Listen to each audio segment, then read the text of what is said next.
ñu dikkaat tamit ci actualité lu toll coowal fonds politique yi caisse noire coow li bëri na tey ñu ngi gis sax yaa ngi tontu Guy Marius Sagna ci coow li. man dama gëm leen gis nga question fonds politique muy question wu caisse noire wala fonds spéciaux wala fonds secret ñenn rek ñoo mën a lijjanti xaalis boobu pour mu jaar yoon muy le peuple sénégalais. parce que nit ñi foog ñu xam que ni milliards yi ñuy tudd ay 1 milliard 770 millions du xaalisu Ousmane Sonko il faudrait que ñu xam ni que 8 milliards plus de 8 milliards yi ñuy tudd comme fonds politique jox ko président de la République du xaalisu Bassirou Diomaye Diakhar Faye.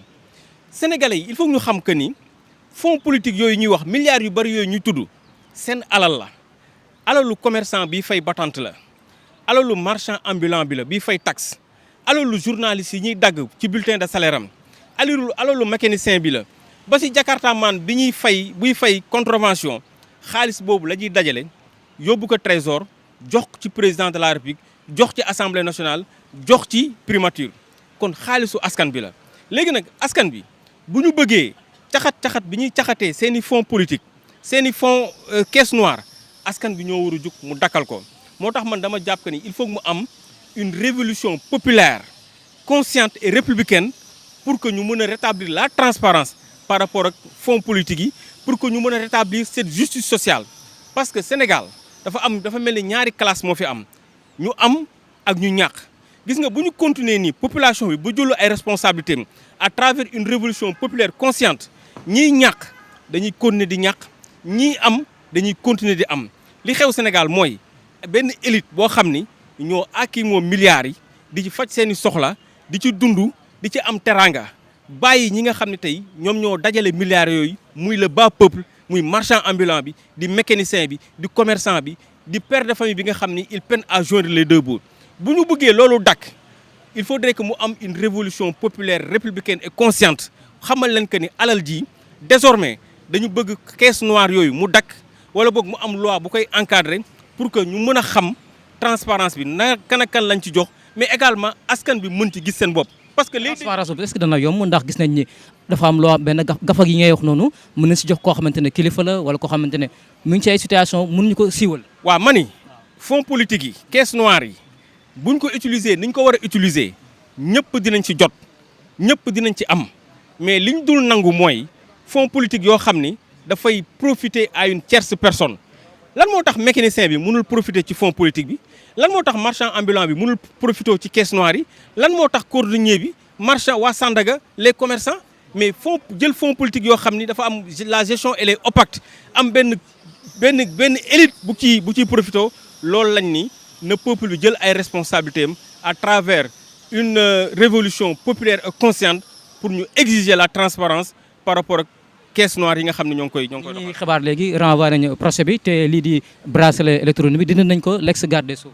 waaw loolu jàngat bu am solo la parce que lii lañ doon xeex parce que procès bi wax naa la ko léegi ce procès n'avait pas sa raison d'être ñoo ngi sant yàlla bi nga xamee que ni déjà dans un premier temps tekki nañ bracelet bi nga xam tey moom lañ takkaloon Ismaïla Madior Fall ça pour man c'est une victoire parce que première audience bi ñu ñëwee loolu la avocat yi doon xeex donc tekki nañ ko mais li ñuy demandé mooy ñu dem plus que ça pour que aujourd'hui le professeur Ismaïla Madior Fall ñu mun ko bàyyi. ndam la bu njëkk. waaw mun nañ ko wax ndam la déjà xam nga bracelet c'est une forme de détention nit ki ba tey moo ngi prison.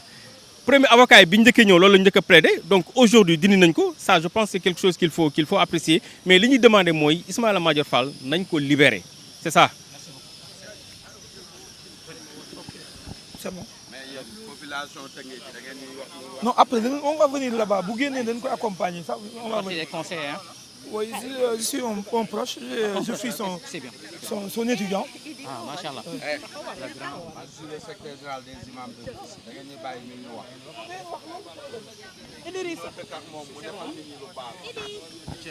ñu bàyyi la nga présenté wu.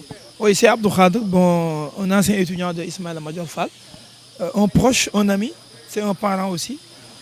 Donc on vient juste de la délibération de la haute cour de justice après. Qu'est-ce qu'on peut retenir de cette délibération? On peut retenir que c'est une victoire d'abord, une victoire pour la justice sénégalaise, une victoire pour les libertés, parce que pendant un moment, nous avons assisté au port du bracelet, du bracelet, que nous avons jugé quand même illégal parce que le délai pour lequel il devait porter ça, on a dépassé ce délai expiré.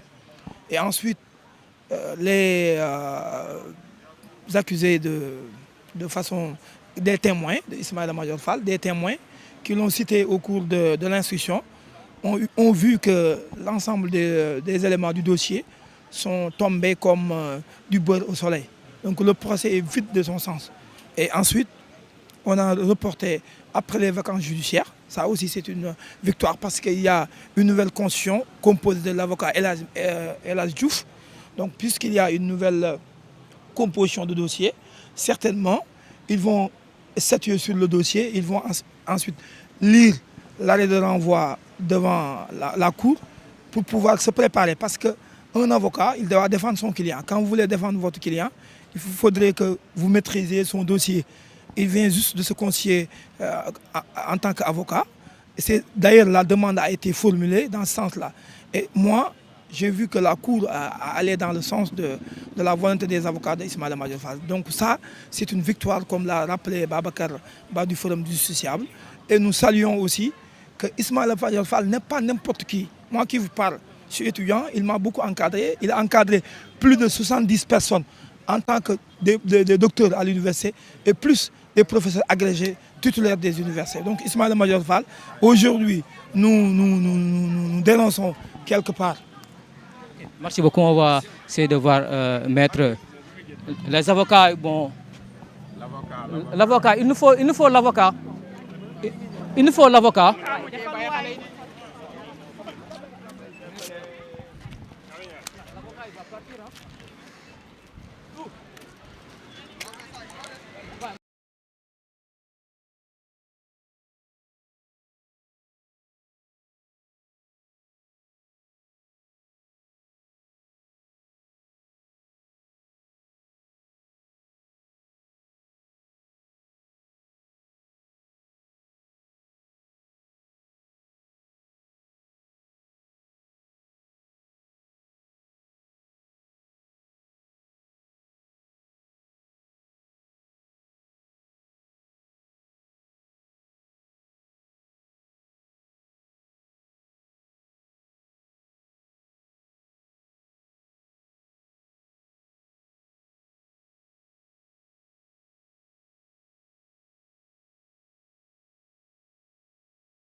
Amadou Sall moo teel a métti laaj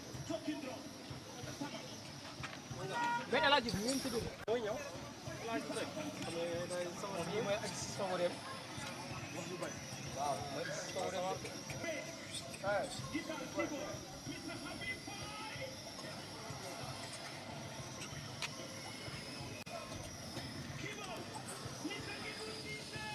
suñu lëbee ñaari kon maam état bi am na droit donc accès d'occupation normal